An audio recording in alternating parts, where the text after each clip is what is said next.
Moving on, our main story tonight concerns guns. You know, big pew-pew sticks that go boom-boom. Guns are everywhere in America, and I do mean everywhere. How many guns do you think I can hide underneath a Hawaiian shirt? Of course, we got the gray man. Got my Beretta Model 85. Feels like a Car Arms CT-45. Charter Arms, undercover, 38 Special.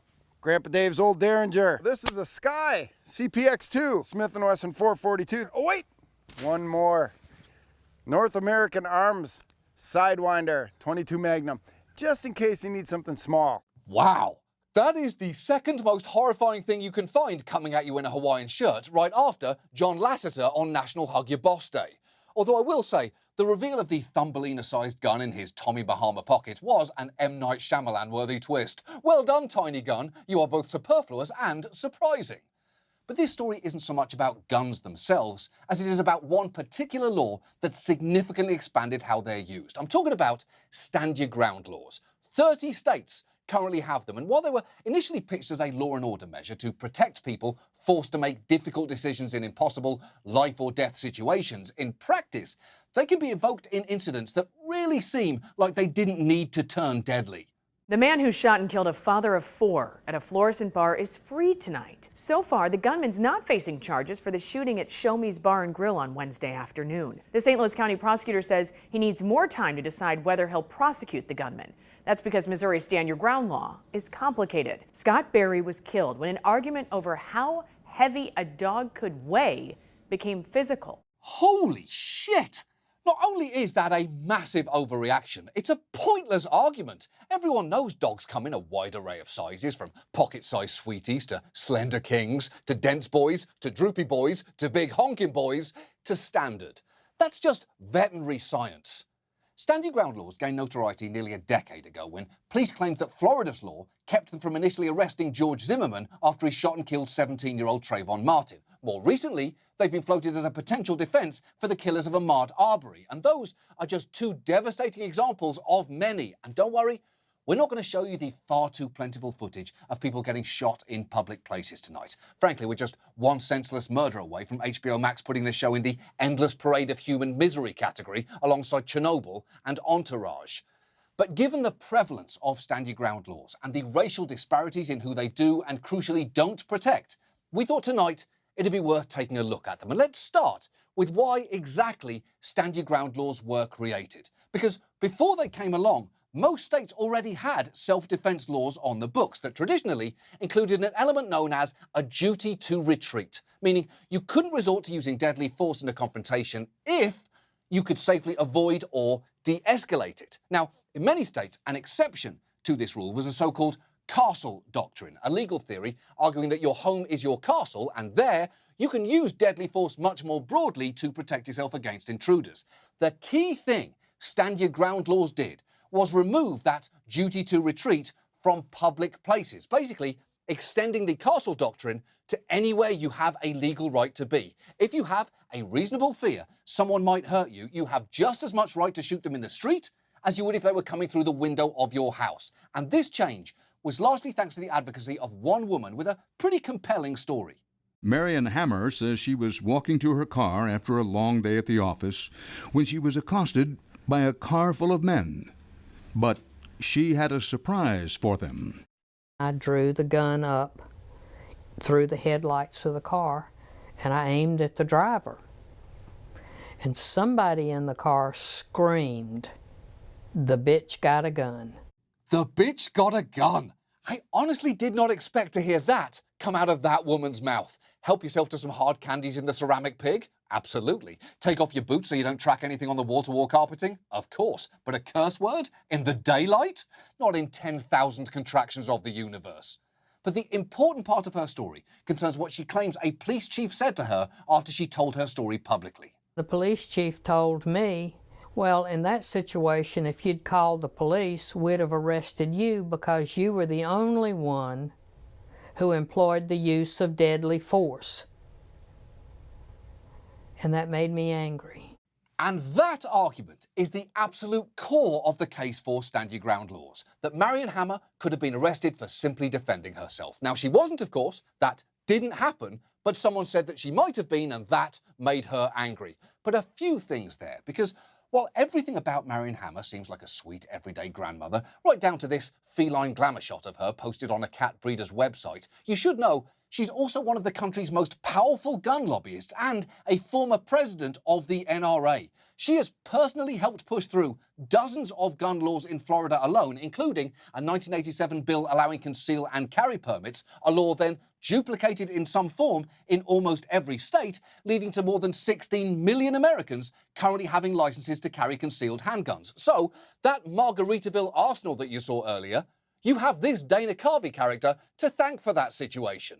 And while it's not entirely relevant, you should know Hammer's advocacy wasn't limited just to guns. She also successfully killed a petition from 10,000 schoolchildren to change the Florida state bird to the scrub jay, a bird so friendly it apparently eats peanuts out of your hand. Now, she objected because, in her words, begging for food isn't sweet, it's lazy and it's a welfare mentality, and they eat the eggs of other birds, that's robbery and murder, I don't think scrub jays can even sing. And okay, slow down there, Marion. Set aside lazy, welfare mentality and robbery and murder, which is a lot to put on a bird.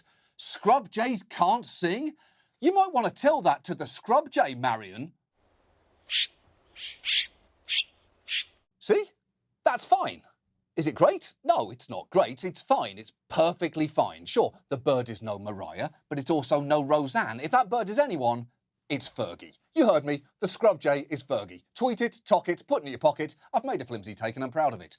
The point is, Marion Hammer played a big part in passing one of the country's first stand your ground laws in Florida. And the passage of that bill was immensely useful to the NRA because it became a model for laws that they could then push around the country. Wayne LaPierre openly said at the time that Florida was the first step of a multi-state strategy and they were going to use the tailwind to move from state legislature to state legislature. And they did. Just 6 years later, stand your ground laws had passed in 22 states. And while, following the killing of Trayvon Martin, they became increasingly controversial, states did not stop passing the laws. They just slightly slowed down. And Dennis Baxley, one of the state representatives who helped draft Florida's bill, was adamant that it should not be rolled back. We should stand beside law-abiding citizens. They should not be treated as a criminal. They're doing something positive, which is stopping a violent act from occurring. There are going to be times with close calls near the foul line. Is it in or is it out? Who's the assailant and who's the victim? Yeah, there are going to be some close calls. Is it in or is it out? Is it right or is it wrong? Is it self-defense or is it a murder provoked by debate about how much a dog can weigh that turned physical? Who can say? Not that guy. And that is a little bit of the point here. The way most state stand your ground laws are constructed, they can make determining questions of guilt incredibly difficult because it all comes down to perceived fear, whether you legitimately saw someone as a threat. And that is definitionally subjective. What I am afraid of, snakes, clowns, and Tilda Swinton, Jesus Christ, might not be what you are. And it's made even harder by the fact that often the only other person who knows what happened in the incident is now dead. And citing stand your ground as a legal defense has been extremely successful. In Florida alone, as of 2012, nearly 70% of people who claimed it as a defense had gone free. And advocates for these laws will tell you that that's a good thing, that before their introduction, good people were getting sent to jail all of the time simply for defending themselves. But they never had much in the way of actual evidence for that, beyond hypotheticals like Marion Hammer's story about how someone said she could have gone to jail, but crucially, she didn't. So stand your ground laws weren't really fixing a problem that needed solving, and the dangers they posed were pretty obvious to some from the start. When Georgia was debating a stand your ground law in 2006, a local station asked people in the street what they thought, and watch as their third interviewee realizes something that the first two don't. I think it's a lower crime myself, because a person's going to think twice about running up on a citizen if he thinks that citizen's armed. If you feel your life's in danger, I think it's a good law. I think it's going to get a lot of people hurt. Why is that? Well, because when you walked up to me in the parking lot, I didn't know who you were, and by this law, if I felt that you threatened me, I could have just shot you right now. You know, that's not right. Yeah, That last guy is completely right, and in hindsight, maybe we shouldn't have listened to the man in the Pride of the South hat that, by the way, features a portrait of Robert E. Lee over a Confederate flag. That hat alone should have immediately disqualified anything he said. It's like if Anthony Fauci wore this bucket hat that says Daddy in the Shrek font. If he did, you'd be duty-bound to ignore anything that he said. Because the fact is, we now know overall, not only do stand your ground laws not deter crime, they may actually increase violence.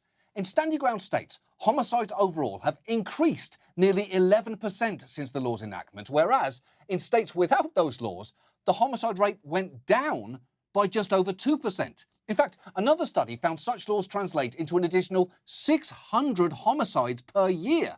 And if you're thinking, well, come on, you can't draw a straight line between these specific laws and people's actions. In some cases, you very much can, including one of the very first stand your ground cases in Texas, that of Joe Horn, who called 911 to report a burglary happening during the day at his next-door neighbor's house. I've got a shotgun. Do you want me to stop him? Nope, don't do that. Ain't no property worth shooting somebody over, okay? Joe Horn sounds clearly upset. I'm not going to let him get away with it. I can't take a chance on getting killed over this, okay? No. I'm going to shoot. I'm going to shoot. But the 911 dispatcher warns Horn to stay inside at least a dozen separate times. I've got officers coming out there. I don't want you to go outside that house. Then Horn, sounding angrier by the moment, cites the new Texas law. That I have a right to protect myself too, sir, and you understand that. Yes, and the laws have been changed in this country since September the 1st, and you know it and I know it. Yeah, Joe Horn knew what the law said, and despite the dispatcher warning him not to go outside 14 times, he did just that and killed 2 people, with autopsy reports later showing that both men appeared to have been shot in the back. He was explicitly told that property is not worth shooting people over, which is obviously true, and certainly not your neighbour's property. If I found out my neighbour shot and killed 2 people to save my PS5, I would move tomorrow. I know they're hard to get your hands on, but Jesus Christ, calm down. I don't want your blood console. And thanks to Texas's new stand your ground laws, Joe Horn was never arrested, and ultimately a grand jury declined to ever charge him with a crime. And not only was Horn spared any consequences, he was later celebrated as a hero. You had 911 on, and you said, I'm going to go stop him. You got to get here. I'm going to stop him. They said, no, don't go out. You stopped them. They came towards you. You shot them. Yes, sir. That's correct. And okay, set aside that Joe Horn looks like what would happen if Bobby Hill grew up and sucked. The only time it's appropriate to cheer after someone says you shot them is if you're talking about the individual responsible for shooting this video of a family of bears in a swimming pool. Question: you saw the bears, you had your phone ready, and you shot them, right? Answer: yes, sir, that's correct. Cue the fucking applause. No other circumstances. None. And if these laws on their own weren't bad enough, there is now also a small cottage industry that's cropped up around them selling specialised self-defence legal assistance. Most of these companies offer membership packages including everything from educational training videos to money for future legal defence and bond.